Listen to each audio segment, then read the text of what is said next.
We were lucky enough to be part of this huge worldwide success. Good times. I'm Laura Carmichael. I'm Allen Leech. And I'm Michelle Dockery. And today we are reviewing some of Maggie Smith's very best lines.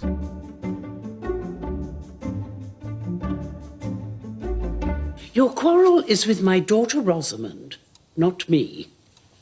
So put that in your pipe and smoke it. But that's a classic.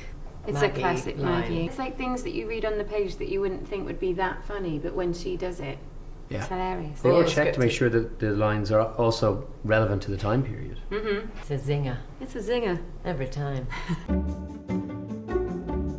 Edith, dear, you're a woman with a brain and reasonable ability.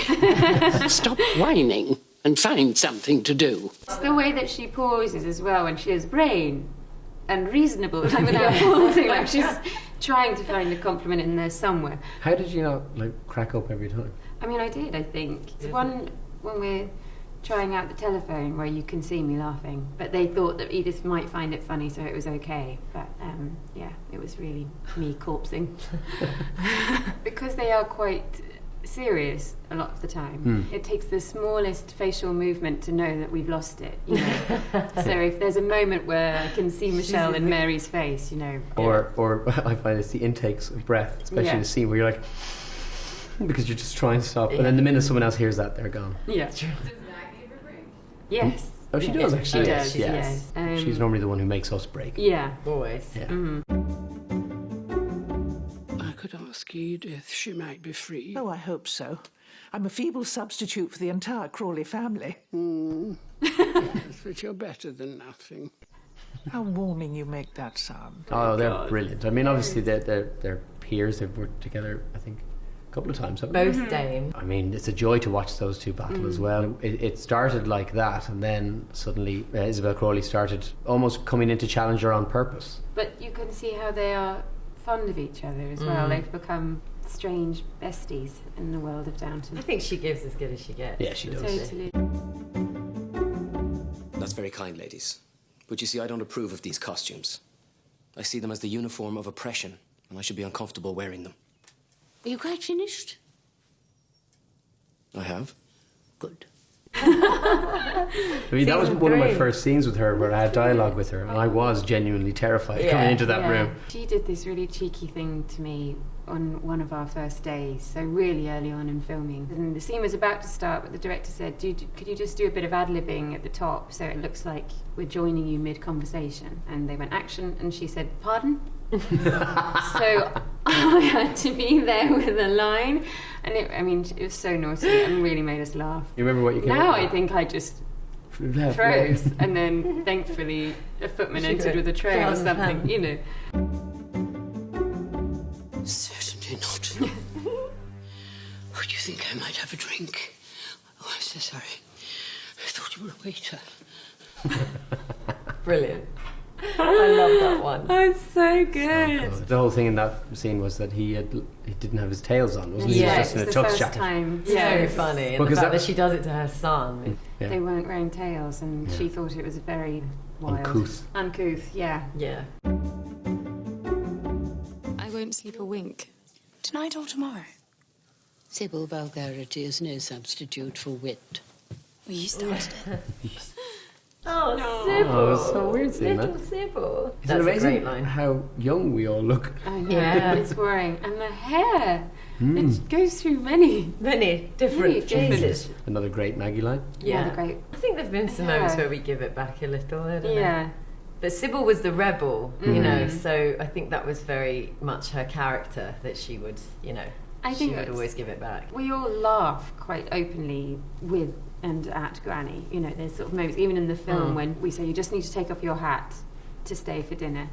And she says, you talk as if that were easy. And, you know, we all have a good laugh. Yeah. We all know what she's like, as you do with your own grandparents. You're like, oh, here she goes. Yeah. So I think they're all a bit like that with Violet. But he doesn't drive. So I told her I could do it. Oh, What? I said I could drive the tractor.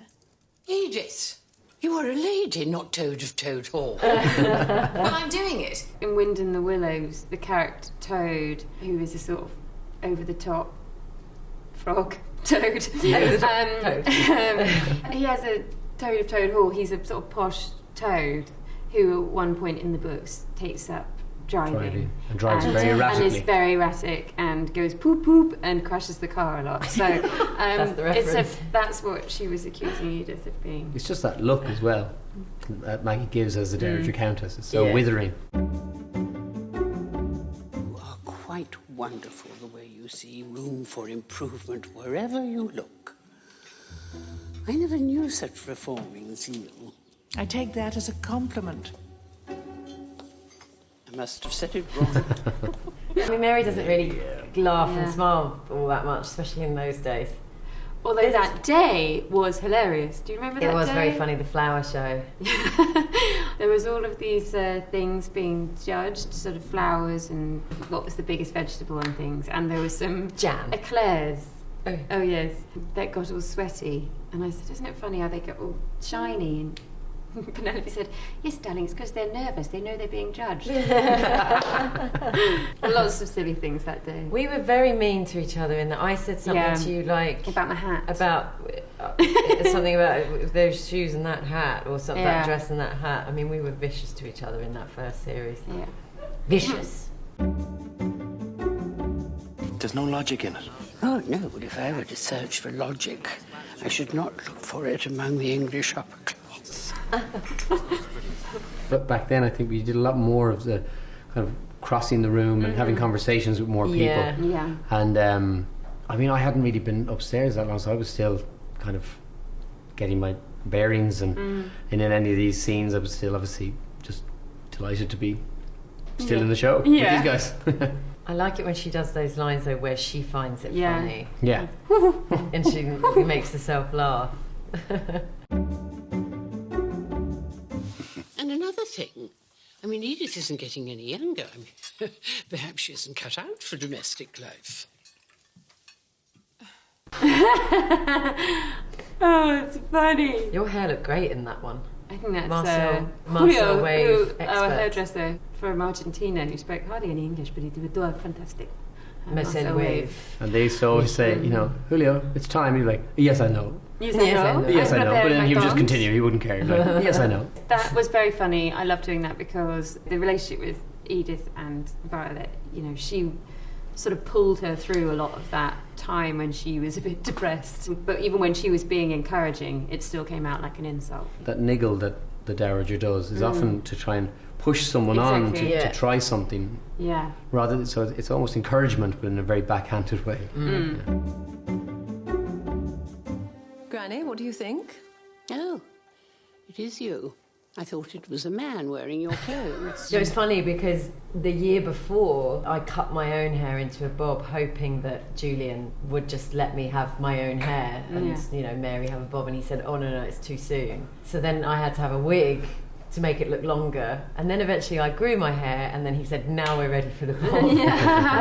And I love it that in the film, it kind of follows suit, so everybody's getting bobs, you know. Thanks for watching. Hope you enjoyed it.